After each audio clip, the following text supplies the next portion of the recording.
Guess what? It's me again, talking about zoning. I once again spoke to senior planner for the city, Emily Gluckin, to get a baseline understanding of how zoning works.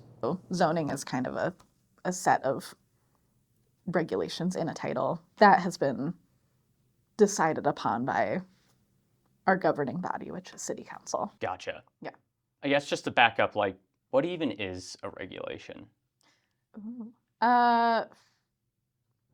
Gluckin says that regulations are essentially rules adopted by City Council that dictate how the city operates. And as you can see, there are a lot of rules. 41 pages for a major subdivision. Those rules range from building codes To make sure that like the building isn't going to collapse on you or things like that. to parking, Like required number of parking, but like where parking can be located on a site. to many more. So while zoning may be the rules that determine the overall makeup of a development, it doesn't necessarily dictate what kind of development. Let's take a look at the Lower Rattlesnake. In the city's land use plan, it is designated urban residential high, meaning the city is hoping to see buildings from single-family homes to large apartment complexes in the area. But here's the key thing.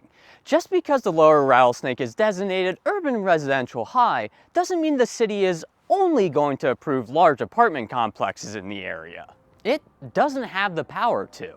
Say a developer wants to come in and be like, oh, I see this is zoned for a higher density. I want to build a single family home though. Is that still allowed? Yes. The way our zoning works is it's what's called pyramidal. Pyramidal means that density builds on each level of zoning.